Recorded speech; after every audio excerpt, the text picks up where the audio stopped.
Altae vous présente l'épisode numéro 12 de la série De la dualité à l'unité.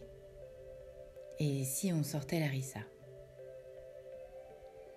Et si demain, tu décidais de commencer à t'autoriser à mettre un peu plus d'assaisonnement dans ce que tu trouvais parfait pour t'oublier et te conformer?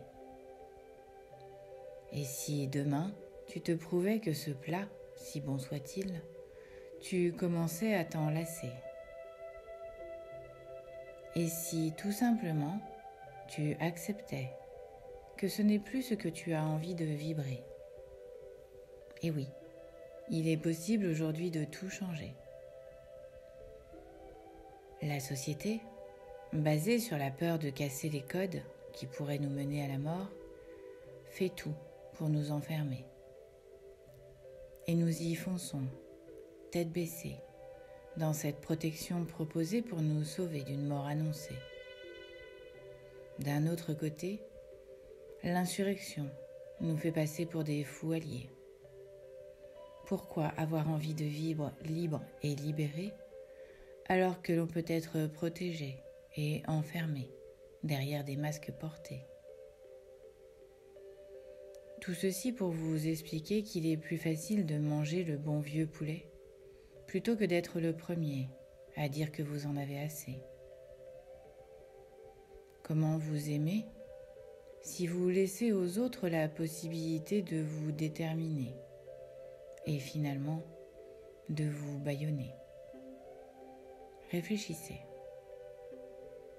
Et si chacun, de son côté, n'a plus envie de ce poulet, mais ne sait pas comment l'exprimer, comment changer, faire évoluer une situation que chacun semble accepter, mais qui finalement fait suer la majorité?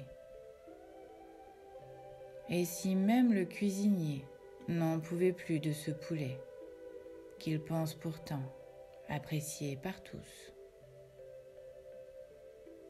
Ce que j'essaye de vous montrer, c'est que si chacun reste caché derrière ses masques, sous prétexte de suivre et faire plaisir à la majorité, alors rien ne pourra évoluer et personne n'aura l'opportunité de proposer un plat plus élaboré qui permettra non seulement d'échanger sur de nouvelles opportunités, mais qui surtout permettra de lever les premiers costumes et masques portés et ainsi montrer qu'il est possible de se dénuder et de se respecter.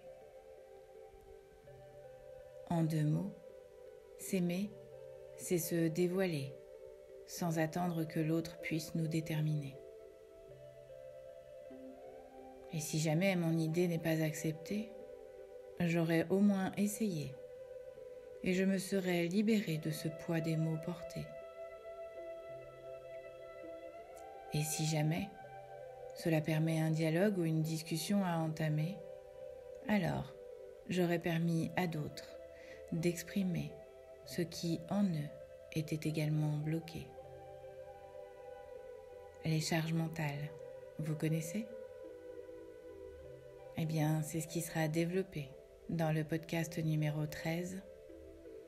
Et pourquoi ne pas m'atteler à ce nouveau mets à proposer?